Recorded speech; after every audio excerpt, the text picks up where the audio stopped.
On Monday in the House, you said that, based on reasonable assumptions, the financial settlement is estimated to stand at between £35 billion and £39 billion in current terms.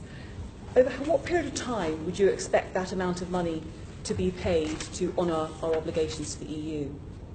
If you look at the Joint Progress Report, it makes clear that none of the payments that are required will be required from us until they fall due, unless there is another agreement between the UK and the European Union that they will be paid at another time.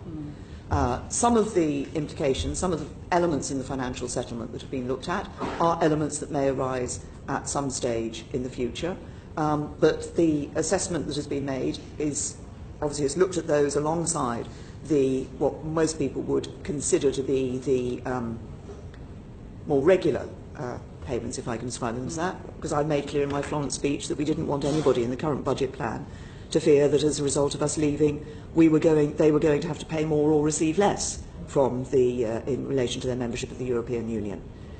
Which I entirely agree with. And the reason I'm asking is because obviously the Treasury Select Committee has taken evidence over the last few weeks on the budget and the recent OBR fiscal outlook.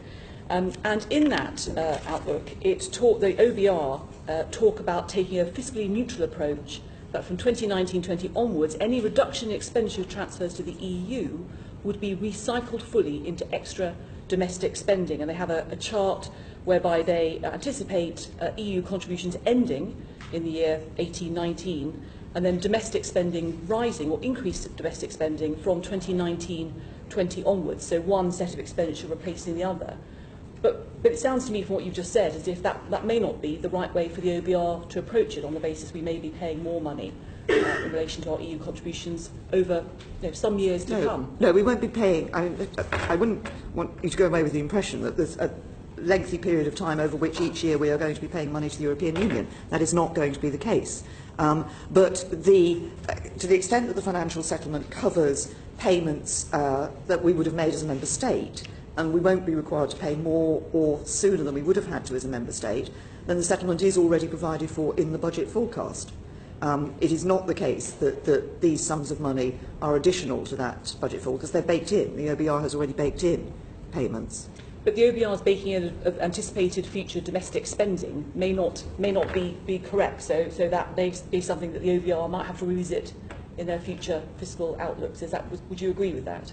Well, what the OBR has done is taken a fiscally neutral approach to this. So they've said that any savings that are made from not paying to the European Union will be recycled into domestic spending. They haven't assumed how that particular expenditure will be used, but they, as I say, the sums are covered over the period of time. There will be, as the Joint Progress Report makes clear, a point at which a decision on the timing of those would be possible if it was felt appropriate to change that timing from what is in the agreement so far. Let me move on to something else which is obviously in the news today, which is financial services. And the financial services sector paid £72 billion in taxes to the UK government last year.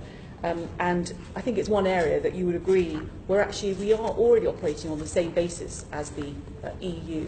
In fact, the UK has been very influential on EU financial services legislation. Now, Michel Barnier has said this morning that he doesn't expect a free trade agreement to cover financial services. How are you going to persuade him that that's not a wise course of action? Well, we're going into a negotiation, I think, and what I would say is that the City of London is obviously important to us here in the UK, but actually it's of significant importance to the rest of the European Union as well. I'm afraid I don't have the exact quote, but I understand that the Governor of the Bank of England has commented on this earlier today, and I think used a phrase such as, the City of London is actually the banker for Europe, and there's significant it's a significant provider of capital finance for Europe, and I think as we come into discussions, there will be a greater recognition of the role that the City plays in the financial provisions for Europe as a whole, and not just for the United Kingdom.